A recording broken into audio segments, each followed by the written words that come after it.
This is using query for October 19, 2020. The agenda for which is to kind of give our community of users an update on our thinking, our technical design work, and perhaps some front end views of the latest approach we've been taking to a data differ or a change report, being able to see what changed from one version of a data set to another. I think we're still very eager to get feedback from folks about the level of granularity that people are interested in terms of summaries of high level changes versus kind of cell by cell. This used to be 19.2 and now it's 19.1119 or that kind of thing. So I think the main demoers and for today are Asmir and Chris, is that right? Or B5, did you have anything? Mainly Asmir.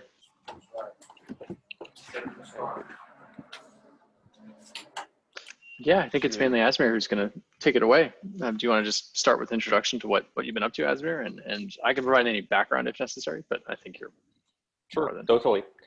Well, I think Rico did like most of the intro on why we're kind of talking about this. But essentially, I was very curious about the differ because it's a cool piece of tech, and like diffing in data is not really the same as diffing text or code in general. And I just took it as a like weekend hack project to see like how far could I get it, and mostly because I wanted to take a different approach and see where that gets us. And one of the biggest like motivators for that kind of approach is one of Chris's wireframes and some of the comments that have been floating around on the diffing topic for a while. And that being like, we want to convey like the message of what changed or what happened with a data set, not necessarily all the like data fields that changed and report them back directly, for example, at a patch level or like a detailed diff log. So that's the grand gist of like how I got into it 2 weeks ago or so.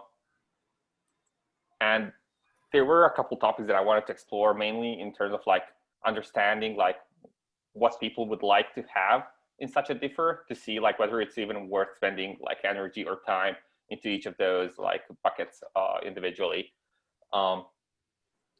Mostly because there are trade-offs, and the whole like my whole implementation is designed around trade-offs against accuracy or different levels of detail against like what you would normally understand for a differ or what you would get from there. So anybody watching or listening in later, it would be really cool if we got some feedback like, do you really need like line by line or cell by cell diffs? And what's the use case for that? Or would you be happy to have something like a change report or a like summary or a rundown of what changed and how much it changed, and give you just some quantifiable like numbers on like what the difference and what happened with the data set and so on. Yep, that's the screen I wanted to show. So these are Chris's wireframes from, I don't know how far back, but I think they do great justice in terms of like what I used as the like source inspiration. I don't know, Chris, do you want to talk through these just because they're your work, or? Yeah, so I mean, basically what you're seeing here is kind of the same overall layout as the dataset previews on Query Cloud, but instead of showing the actual content of a version under structure or meta, we're showing a diff, and we're doing like a left-right diff display. So you can see what was in the previous version, or what's in the base version, and what's in the compare version, and see what changed. So that looks like a normal Git, diff or GitHub style diff for the things that are smaller and data more, I guess, yeah, like meta, for example, is can be thought of as a JSON blob, but it does lend itself well to this side-by-side traditional diff because it's more text-based, and you can see what's going on with each change pretty easily. But when we get down into the dataset body, that's where things get a little different. So yeah, I think what you're looking at here is using the histogram charts that we've already got built into desktop. When you click on a tab, we just want to show quickly visually what the histograms look like, and you can see in this particular side-by-side comparison, obviously, because the images were just copied and pasted, but I think you could tell very quickly that there's no, drastic change between left and right just because the shape of the histogram doesn't jump out at you. That doesn't mean there's no change, and I think you could use the summary with the actual numbers in it to see whether something did change. And I think we're going to see a quick version of the histograms popping up when you click on a column title. So you see them showing up there, but yeah, this one, yeah, there's a better example of one. So it just gives you the frequencies of the different discrete values in a column. But yeah, if you look at the diff, I mean, basically it's a change report, and we've just got the hard numbers for things like the rows, columns, counts, the null values, the sizes, and then on the right side we actually show you using red or green text underneath the number whether it's different from what's on the left side. So we can quickly glance and see that there's more rows, there's more null values, etc. And then this basically the same format repeats for each column.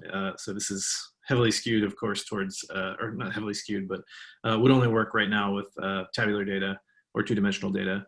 But I think you get the idea that you can go through and see quickly which columns changed. I would even imagine on the top of this, there might be some way to even roll up these columns, because there could be many of them, or even another meta, higher level report that actually tells you which columns have changes in them, so you can actually go explore them. So I think that's where we're at with that. Thanks. Yeah, that's pretty good. So I'll just start going deeper and deeper into the technical details, and you guys just stop me at any point and we'll chat further on the topic. Yeah, I'd love to just hear the high-level view of your approach, Esmer, and what you're doing. Sorry? I'd just love to hear the high level of what you're doing, yeah. what your approach was. And we're getting super nerdy here. We're going technical. Yeah. But I hope progressively more and more technical, so it'll be easier. So there's just a few things I wanted to put out there in terms of like why the trade-offs have been made, and one of the biggest ones being is data diffing, or diffing in general, is an inherently complex and hard problem, and it just requires a lot of CPU cycles and a lot of bandwidth and a lot of memory, and it's a world we have to live with. And the only alternative is to find ways around to I wouldn't say abuse, but use some notions about the data and some context that we have to kind of like skip over some parts and do less work, because we know there's no work there, or similar strategies. So in terms of like my work, there's been two distinct parts. I'll get into both of them, but I'll first focus on the diffing itself. So for the diffing part, it's not really uncommon that we just hash rows and columns to detect whether there's a change in that particular row / column, and say a change here, a change there, and a change there. But at the end of the day, we still have to kind of like align all those rows and make sure that you didn't add 20 rows here, or remove 2 columns there, and stuff like that. So that's actually the hard part of actually generating a diff. It's not really identifying whether there's been a change or not. Now, my approach would be very, very similar to that, but trying to kind of like skip a level higher. One of the hardships of diffing is, even if one column in the dataset changes, every row's hash will change automatically, because we changed the data. So the first problem there is obviously, like, if anything changes, like your entire data set is kind of invalidated in terms of like data diffing, and you would literally have to go like cell by cell and compare 2 data sets line by line just to see like, hey, there's only a minor change in this row, and it's not like the row is removed or not. In the context of normal diffing, that would mean like we removed 2 million rows and then we added 2 million rows, even though it's actually one column change. We moved the column left, right, or deleted it, I don't know. To avoid that, or actually to kind of like solve part of that problem, I used what's probably known as like locality sensitive hashing, which means we generate a hash, but that's not really like a cryptic hash, or like something that's very scrambled, but something that's actually more like a calculated output of bits, or however you like to describe it. But what it means is if you change a particular let's say, field in a record, a cell in a row, it doesn't change the entire hash. It actually changes only a few bits corresponding about to that like approximate place in the hash. And that gives us like two major things. One is we can use that hash against another hash, which is very, very similar, and actually determine the distance from that. Like in binary speak, the Hamming distance. You just count the bits of like difference between the two. And you can calculate the score. Now you can get more and more fancy with it, but that actually works pretty nicely to just give you a ballpark.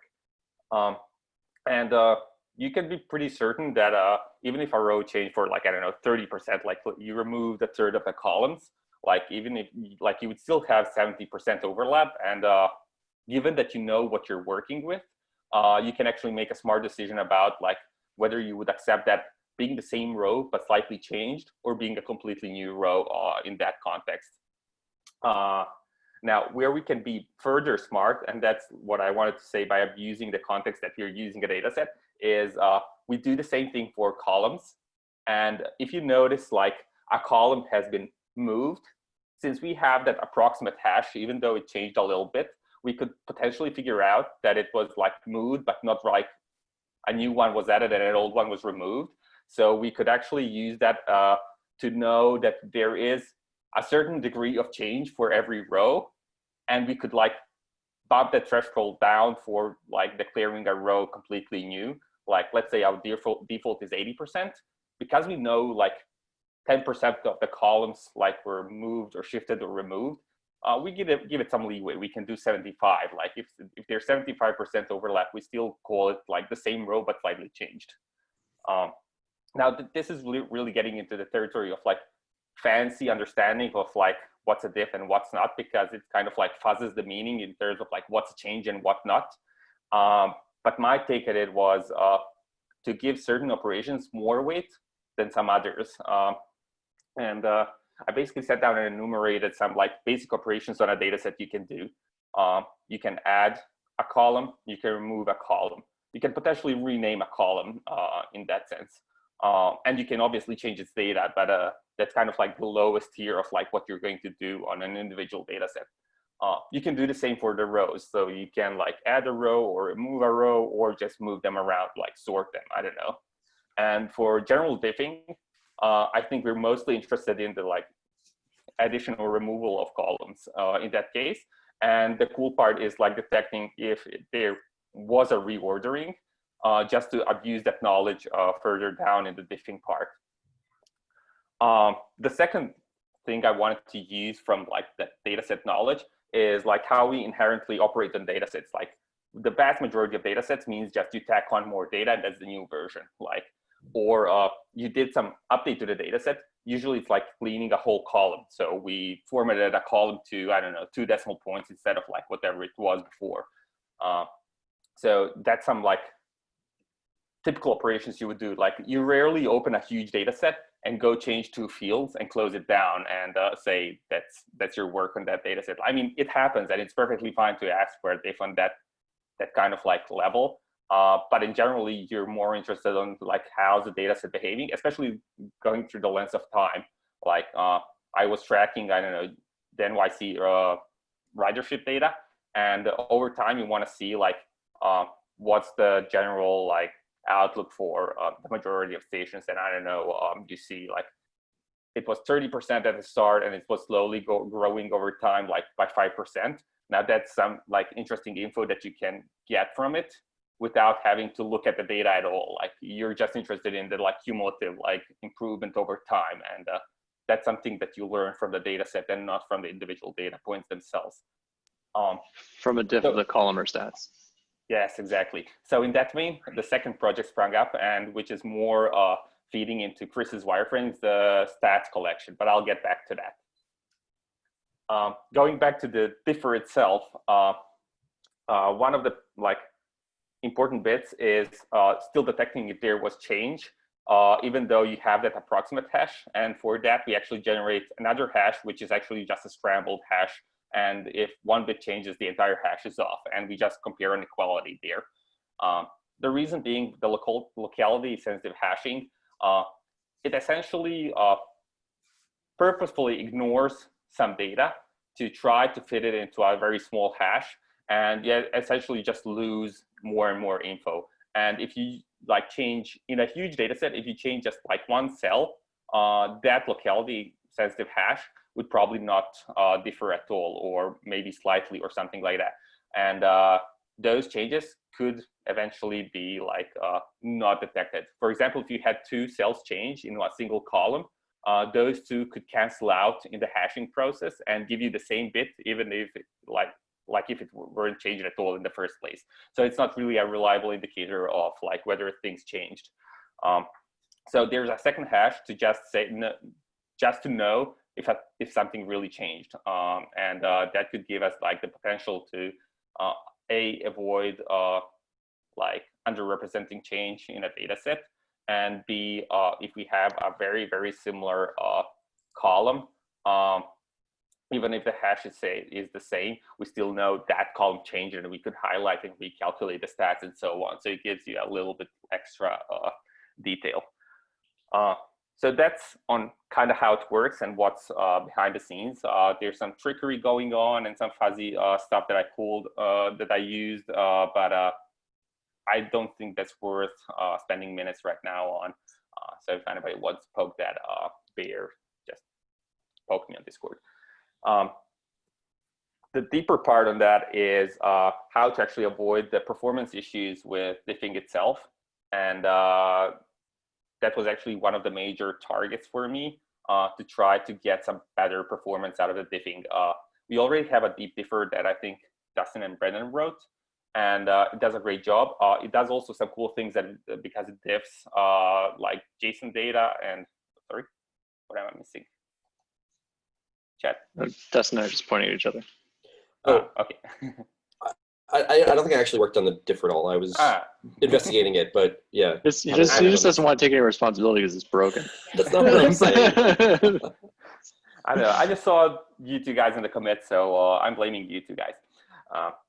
There's some cool bits because it can actually diff JSON structures and so on. The differ I hacked over the weekend definitely doesn't do that. It relies completely on tabular data. So there's miles and miles of work to go into the differ, and that's why we're actually talking here to figure out like whether it's worth going down that lane or not. But the hard part of that differ is it simply requires all the CPU because it diffs everything down to the latest detail and produces a patch level log, which you can then apply, obviously, if you want to some other data set and kind of like combine the outputs or whatever. That alone is just intensive. And if we want to avoid like being in the like sub, I don't know, a couple megabytes per second range of like diffing, we need to do something different. So my approach was, and I mean, if you also uses hashing to like calculate whether there was a change or not, and then maps all of that together. My trickery only allows me to more easily map whether there was a change to a row or if it's a completely new row. So that just shaves a couple cycles. The idea to actually save time and processing power is to combine regions of the data set into blocks and diff against whole blocks, and only when needed diff deeper. And what that means is, again, going back to how you would typically change a data set, like you usually add rows to the bottom of it. And diffing every time for the entirety of that data set would be relatively meaningless because like the top 99% of the data set are same, and then you added 100 rows to the bottom and they actually differ, and they're not really even a diff, they're just an appended bunch of rows to the whole data set. And it's just plain wasteful to like recalculate the full diff on the entire data set and for just that. So we simply like pan over the whole data set in huge chunks. And when I say huge, in my test, it was like 64 rows by like up to 1,000 columns. And that gave me around like 20 megabytes per second on any given CSV data set that I could test. And that's pretty neat. The second part is what I do is we don't really diff the data against itself. So I don't really need to load the data sets. What I do is I actually generate all those hashes independently, and you can store that as a like representation of the data set, which you can later on diff against any other representation of that data of another data set and see if those diff up or match up in that context. The interesting part there is if you would to keep every hash for every row and column and use a full map, it costs about 1/3 of the whole data set. So you could shrink the size by 3 in terms of like just going down to the like row and column level, like not cell level, but row and column level. And if you decide to go one level further, it's like about 30 times less than the original size of the data set. So a gig would result in a 32 megabyte like map to diff against.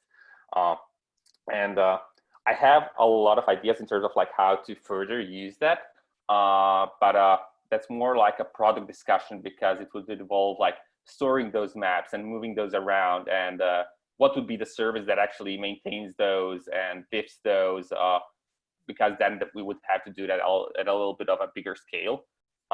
But at the local level, just producing that map and having it there allows you to diff against any subsequent data set that comes in and just do it. So that's the like high level overview of the performance part. The raw diffing itself, the idea was to still use patience diff, like one of the bog normal Git level diffing algorithms that are used. There's only a handful: histogram, patience, Myers. I don't know if there's like more. Patience, while it sounds slow, actually works well in this context because, again, we anticipate that the data only changes in chunks and on some spots, and patience diff essentially just aligns like lines, and then diffs only the subparts that are like the difference in between. And that works really well for this use case.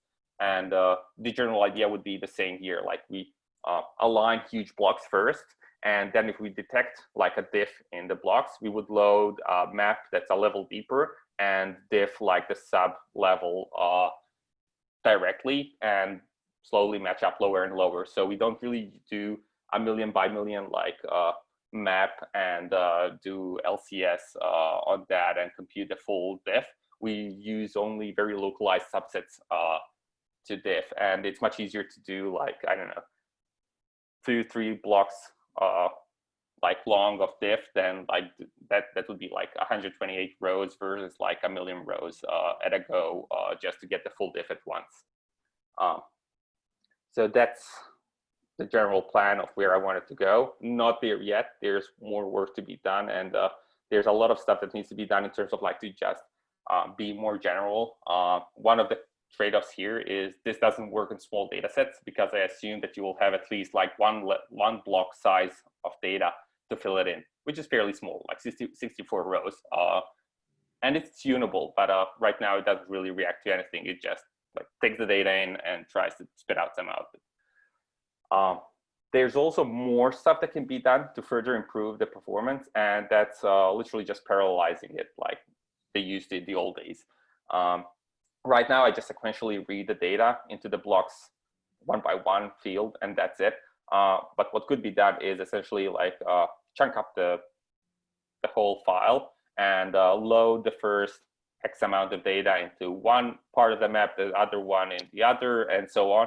And we could divvy up that across our CPU cores, and more interestingly, across machines, because that would also alleviate us from the read like throughput rates that we are limited to.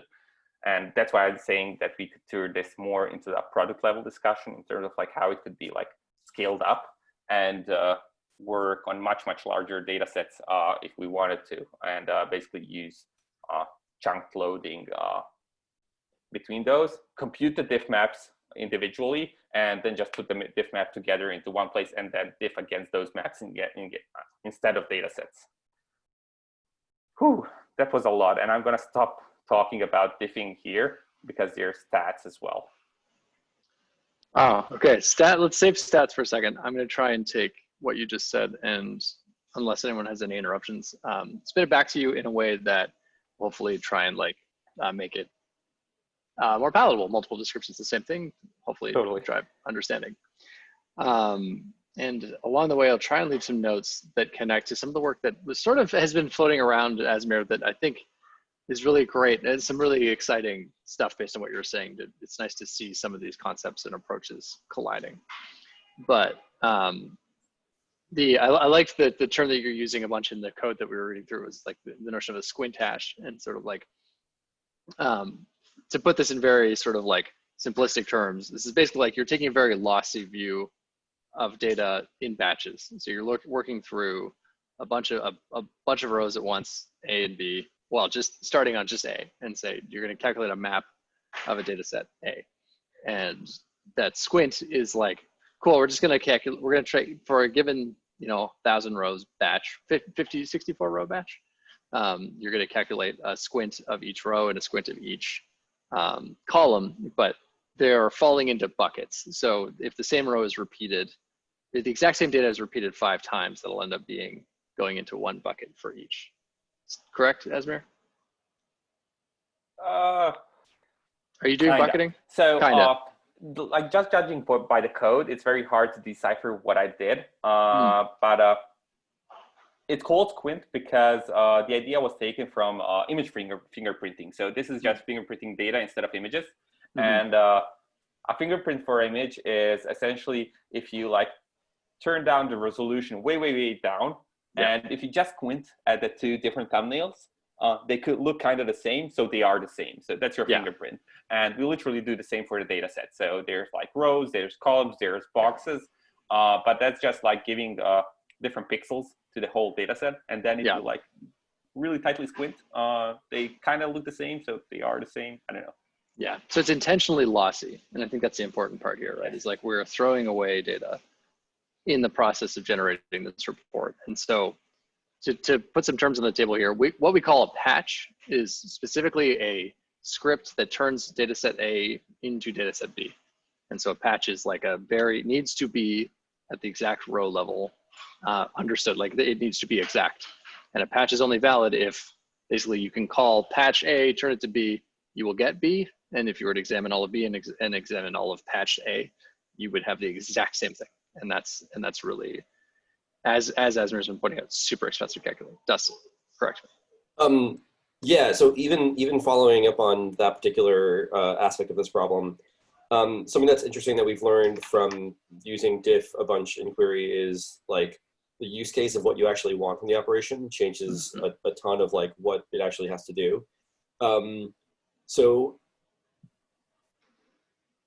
excuse me. A similar example that's related to this is when you're viewing what changed in a data set, if you have like the whole patch version of it, like it is, you're going to get a lot of extra listing of like what hasn't changed because you need to have specifiers saying where the changes in the data set were in order to be able to like reconstruct the context. You can't do that and also have the ability to stream the diff operation over like chunks. So there's like competing interests based upon the needs of what you actually want. So yeah, I don't know if the answer there is to have like a very modular algorithm underneath, or just to kind of like pick the easiest one, the one that's best to calculate performance-wise, and kind of warp the rest of the needs around that. You know, the patch application is like the big question of like do we need this always? Like for things like, you know, you want to know whether the data set has changed at all. Like the patch application is always overkill in that case, but there's probably situations where you do want that.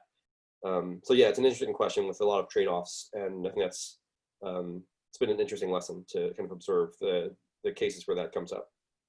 Just to add a bit more info on that, I spent some time thinking how I could turn this like lossy diff into like a proper diff over time. And one of the notions there is the lossy diff could like indicate where there was a change, and then you could actually do the diffing for that particular change if you're really interested in that. And maybe just like piecemeal wise, I'd like click on a diff like highlight, and it will calculate the full diff for you on that exact row. There's some like very complex stuff that should happen under the hood to make it possible. For one example, we should probably change our data format on disk to be able to quickly seek to different positions so that it's a much less expensive operation than streaming over a file and comparing. But yeah, that's a long way off. But theoretically, we could use one to get to the other over time. It's just that you have to click and spend some time and CPU cycles further to actually get the proper patch level there. Yeah, and I think go ahead, Dustin. Real quick, we were talking a while ago about building indexes for data set bodies because we don't have that right now. That would also be useful for improving SQL performance a ton. Absolutely. Yeah, because a lot of the same situations with structured data not having regular offsets comes up when you're trying to do that. Byte offsets for data is a thing we're really missing, and this pattern is continually emerging, right? Of doing expensive operations, caching the results of those, and ideally for local use, bounding the size of the cache and just honoring the most recently accessed information. So you're just excising, saying, cool, I'm going to keep, I don't know, whatever, 150 megs of index data around and whatever megs of diff data around, or diff map data around. Very exciting. Asmir, to connect some of what you're saying, we have when we were working on deep diff, the sort of the approach the batching approach we called shingling, and has also sort of come up. I love it. I think it's great. I think I'm really glad to hear that the way that we're dealing with the size limitations or effectively creating a rolling window over a stream of data is to use some sort of batching approach. And I think to that end, we've done I've been quietly doing some work in the data set spec. I haven't actually written it out in the spec yet, but to sort of hone the definition of what a query dataset body is at runtime. And it's always, I think what we want to do is arrive at the definition that it is a ordered stream of structured data, in the sense that the ordered thing is very important, which really makes the alignment process and the blocking and batching process much easier if you choose to consume the data as streams. And so basically say, cool, I'm going to start at row 0 and work through the whole thing in a single pass. And so I think the actual technical definition of a query data set at runtime will include that property. And there's a couple of things that I want to quickly touch on at the lower block level that are worth sort of pointing to, or the way that we store stuff on IPFS that really makes for some potential real pickups here. Particularly as you touched, Asmir, upon the idea of distributed compute of some of these maps. The biggest thing to keep in mind is you already have a Merkleized chunked version of your file when it's on IPFS, right? So just as a quick review, when you are creating an IPFS file, you have the standard size chunker, it's called, just streams your file in and cuts it at 2 megabyte intervals. The reason for 2 megabytes is old and has to do with DDoS attacks on BitTorrent, but that's what it is. It's what you get. Because you can make many requests for lots of blocks if they're big, and then just stream almost all the way and then never complete it. And it's a great way to bungle up people in peer-to-peer systems. But anyways, you end up with these 2 megabyte chunks. And then if you use Raven fingerprinting, it's even better, which we are definitely going to be switching to in the near future. And what Raven fingerprinting is a rolling hash, right? So as the data rolls through, it's looking for these similar patterns in data and creating blocks out of matching patterns of information. So we've, in recent tests I was talking about this morning, an 8.8 gig data set produces 33,000 blocks if it's just size chunks and close to 23,000 if it's Raven chunked. Well, Dustin. Just real quick, that particular stat comes from the data set itself, right? That's not guaranteed for everyone, because that depend on its self-similarity within the data set. Exactly. Yeah, okay. So rows that are very, very, very different will produce more blocks. So random noise would be but would be no efficiency at all. Right. So it is a great test. I mean, if you have a large data set, there's probably going to be repetition in it if it's generated from something, right? If it's not pure noise. So 100%. I think it's a safe assumption, but it is variable. Yeah, totally.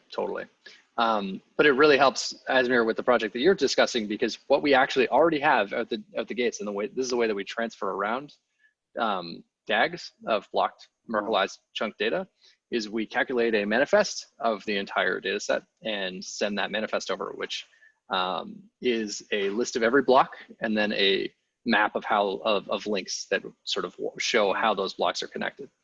So the nice thing is using that manifest, you already have the foundations of distributed computing on these things, because for any, you can say, hey, this is the manifest, these are the blocks you require to do this operation, and I would like you to perform subset or shingle blah of this operation on your machine locally. You just need meta about like where the particular data you're interested in which block it resides.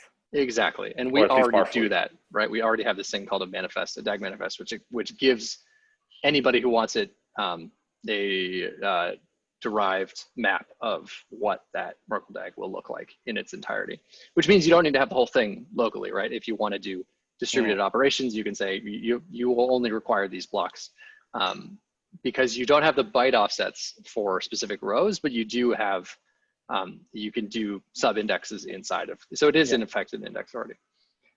Neat. But if we do flip to the Raven chunking side of things, you also have a lot of those operations performed for free by examining the map itself, because certain chunks of the sequential body will map to the same block, so you already know de facto that some of those things are similar.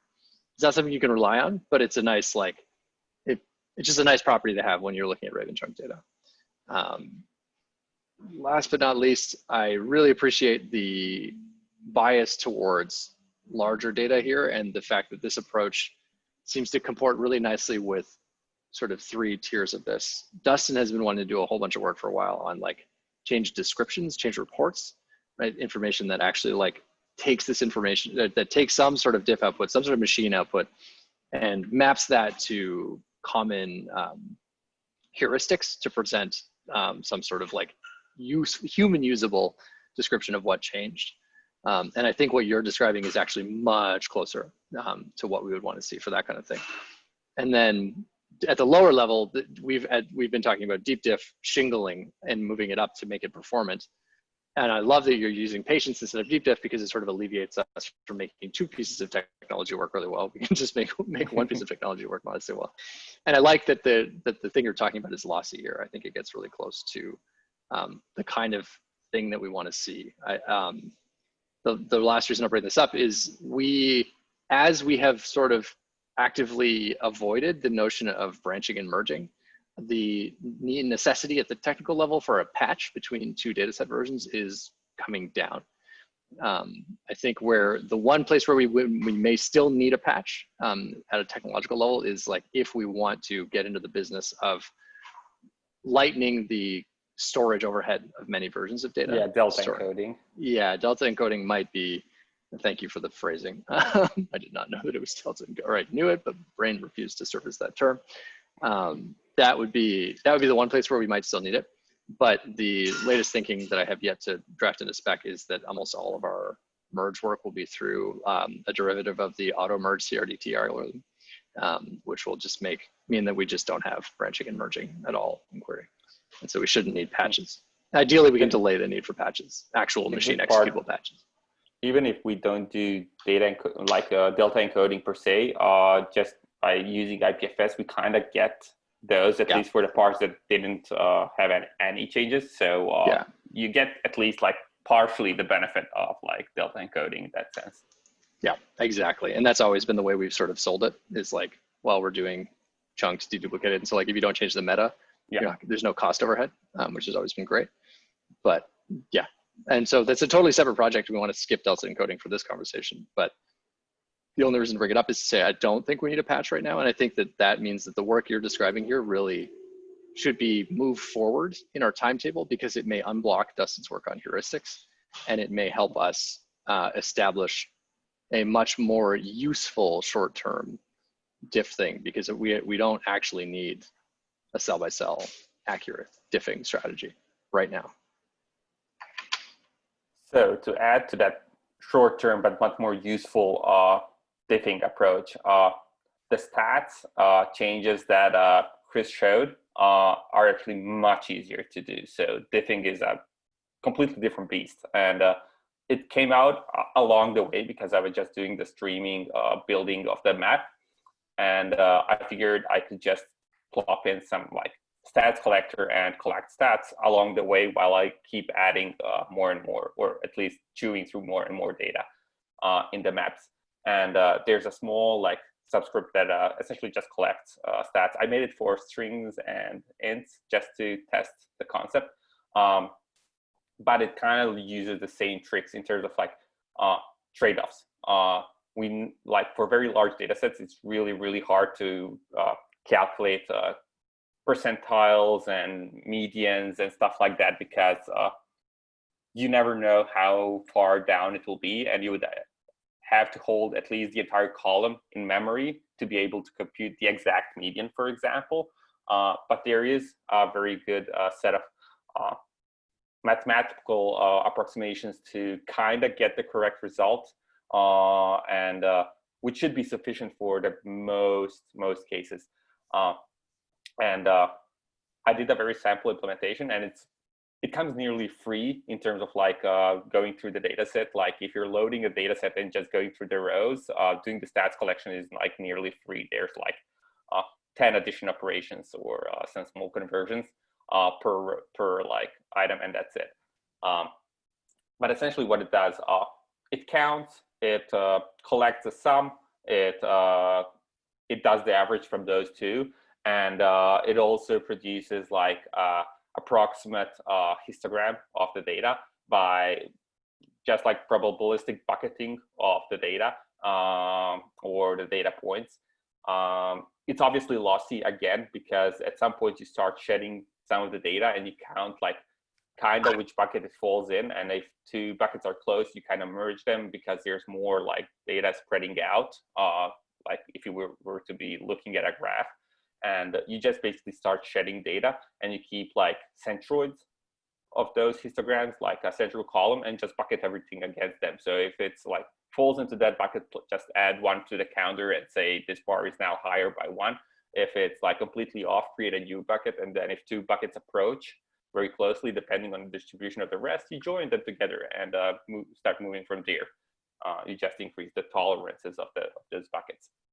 So it's fairly simple, and it's also fairly cheap. But what it gives you is a quick way to, I don't know, do percentiles, do a median, and those kind of things, which gives some really healthy stats about the data set and how it's changed or evolved or whatnot.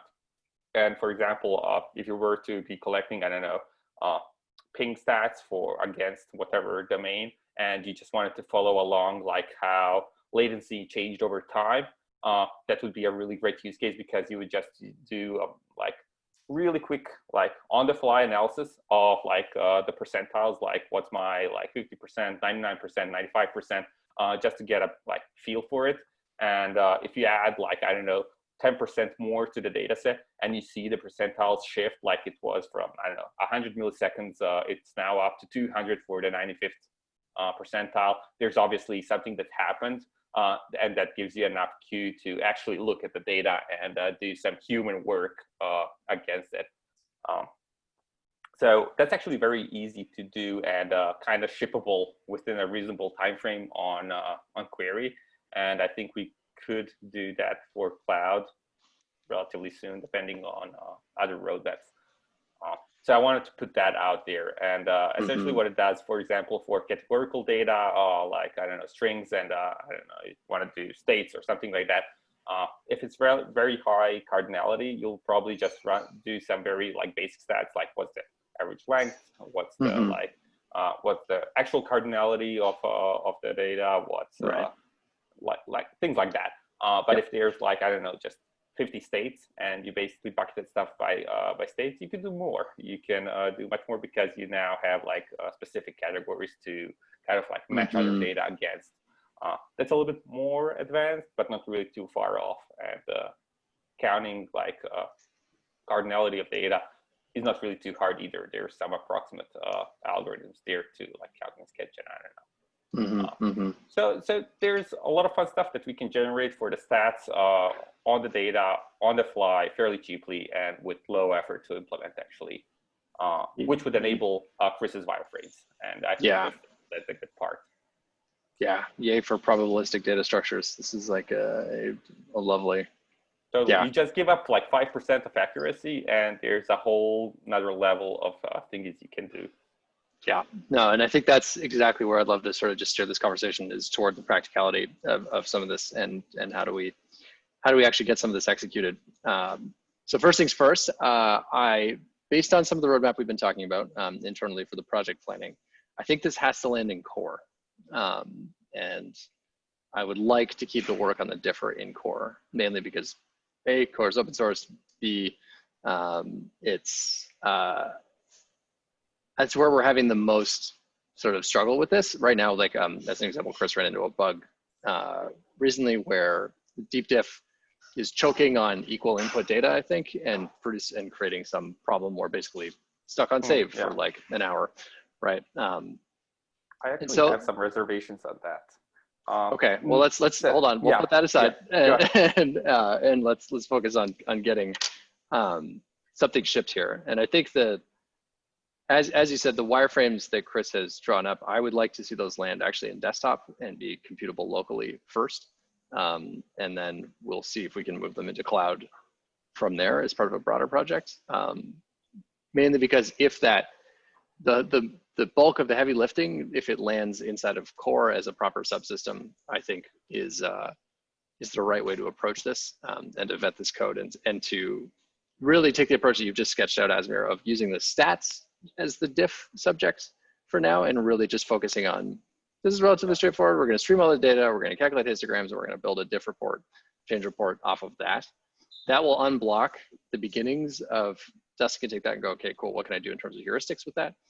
And then we can sort of start to look at columnar and row-based squid diffing, folding that in if that is or is not lands in the first pass, we can sort of decide. But then we can start into the UI and the UI, there's a whole other set of work on the UI side of this that is a bunch of work. And then there's a sort of even another project around caching.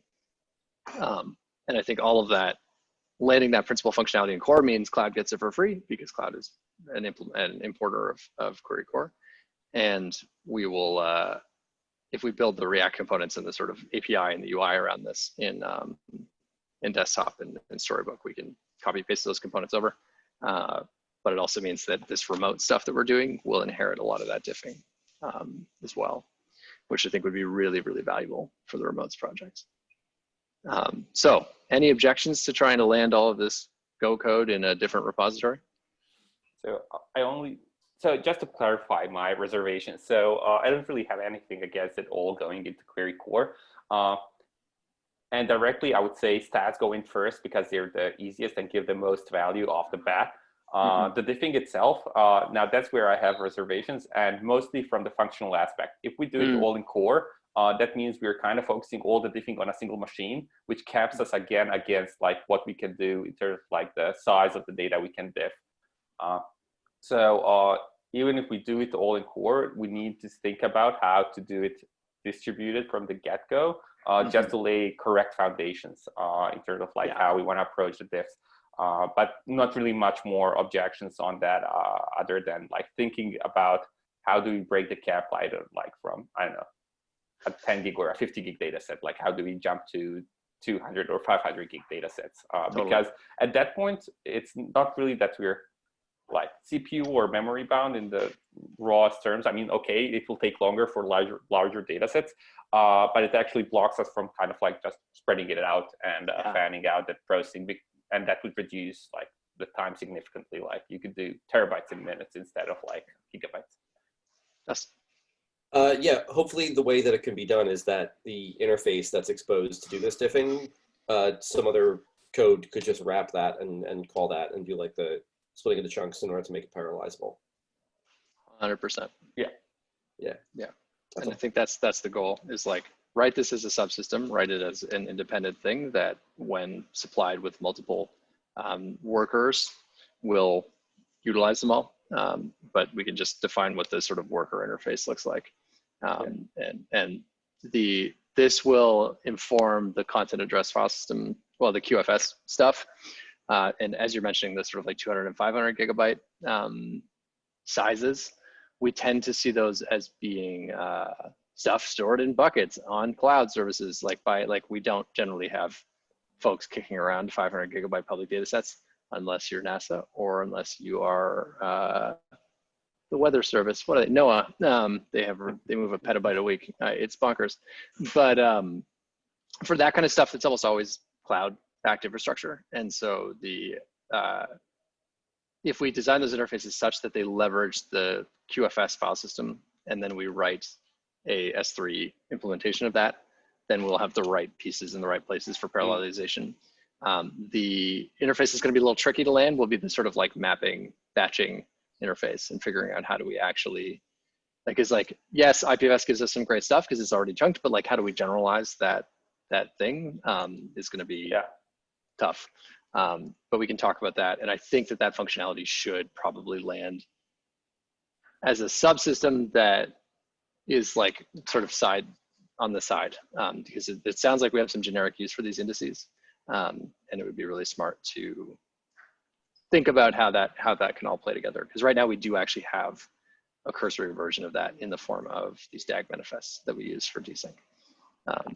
And so we could ideally have that work be deduplicated against some of this index lookup table creation stuff.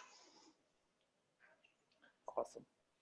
This is exciting. I don't know how others on the call feel, but I would like to try to free up as much of Asmir's time as possible to charge full steam ahead on this and get something up ASAP. By ASAP, I mean outside of our current sprint goals. So Asmir, our blog post first, but then I'd really like to see us move forward on the diffing stuff. This has been a really important aspect of our work. And the deep diff project has been really great, but we're really stalled on it because we are pretty focused on the deep diff project on patches. And I wouldn't like to see us modify deep diff's code to step away from patches. Instead, I think this approach that you're developing, Asmir, that is much more lossy, is the better approach for what we're trying to do and what our users are telling us they want to see out of diffs. And so I think a wholesale sort of like you've got a little momentum going. I think we should do everything we can to sort of stand behind that and let you run with it.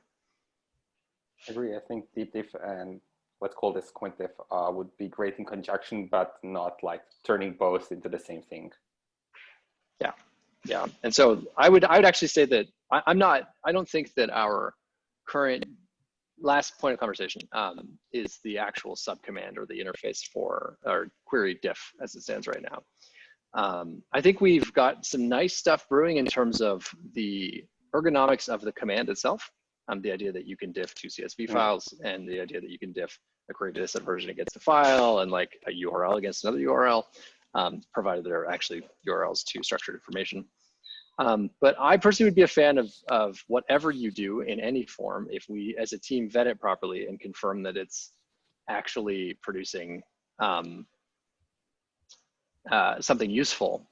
I don't know whether we replace, I think there's two options. We either create a new subcommand in the query CLI called changes, because it's technically not a diff, or we replace the contents of the actual diff business logic and say, diffing is now just this statistical change reporting. Thoughts on that, anyone? I don't think we'll be able to answer that until we have some time to kind of like, have it in place and use it and see how it works. Because I think it's gonna depend upon like, can we keep the same feature and feel while adapting to like this other behavior. Totally. So I actually thought a bit about that. And there's two things. One is I think that like squint diffing part, it's still like a little bit far away from us, and Totally. we'll have time to think about the exact command for that. Maybe it can be just another algorithm for diffing, like you do on Git. I don't know. Yeah. But the other part that I was thinking about is the stats. And this works really well with deep diff because we could calculate the stats and store that as a JSON, which would be another complementary part of the data set. We already have meta, we have structure, and so on. Store it with that, and then we could diff against different versions between those stats against each other using deep diff, for example. And the interesting part with the stats is we could and actually should do them at like save time.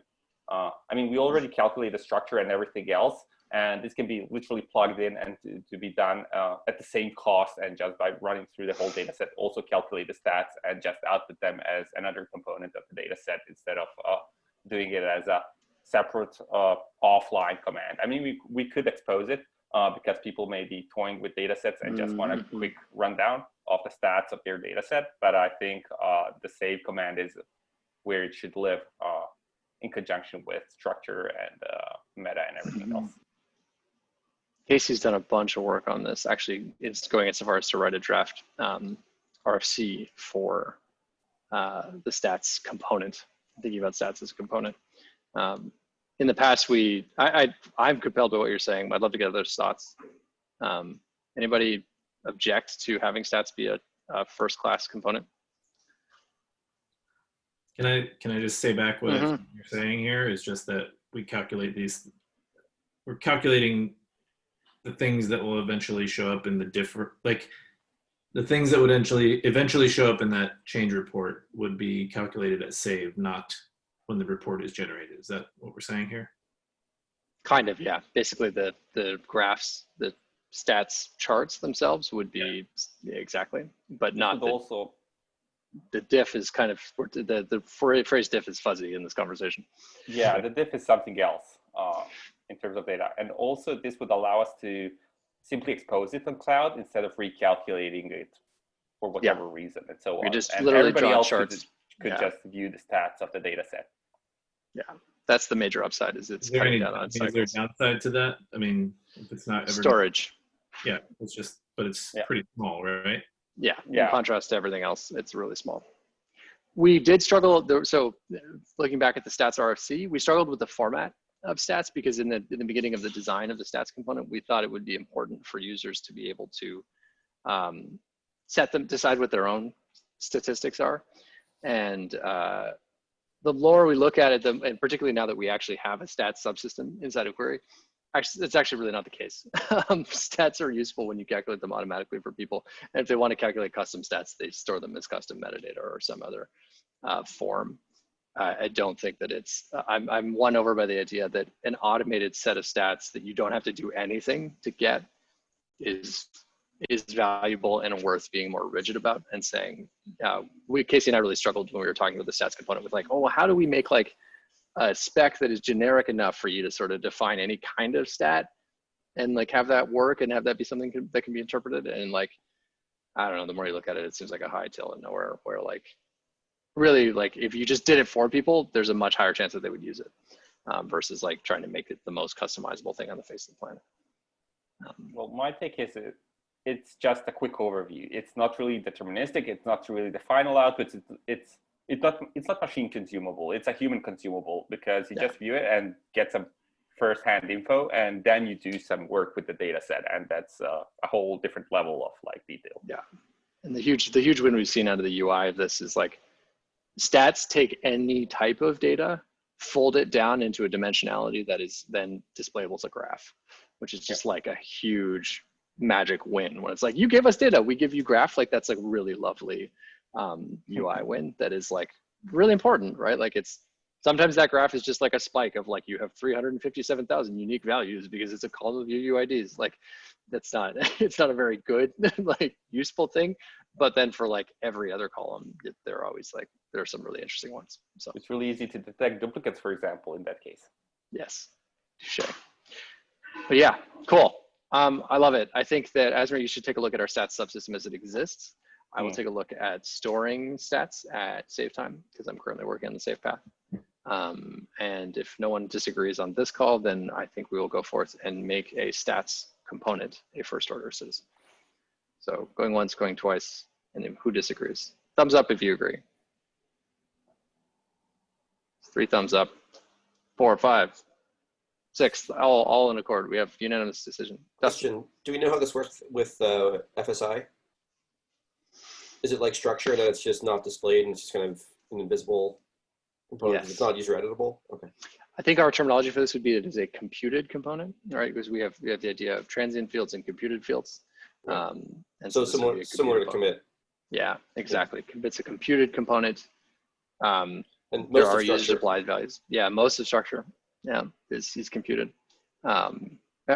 And so this is not a massive derivation from our current interplay between computed and computed, user supplied, and transient values. Cool. Okay, this is awesome. Let's do this. Can I have it now? Tomorrow? Tuesday? Wednesday? Asmer, what are you up to? I'm just kidding. Sure, Wednesday, but I don't know which one. Fantastic. Thank you so much for taking the time to talk through this, Asmir. I'm really looking forward to what I think the next steps would be really great from this is to do an issue, basically copy and paste. You've written a lot of this as a Google Doc. I'd love you to just copy and paste that into an issue on Query. And let's use that to hash out a roadmap for when some of these sections might land. We can design projects from the sort of like issue that describes the new state of diffing. And that'll help us sort of chunk this apart. And exactly as you said, I think just having the stats be pre-calculated and then building diffing UI out of that is just the display of the two stats column will get us pretty far. And that's, I think, the thing we should sort of try and tackle in the near term. Sounds good. Awesome. Thank you so much, everybody. We're a little bit over time, so I think we can call it. But anyone have any parting thoughts? Honest. Happy Monday. All right, gang. Yeah. See you around.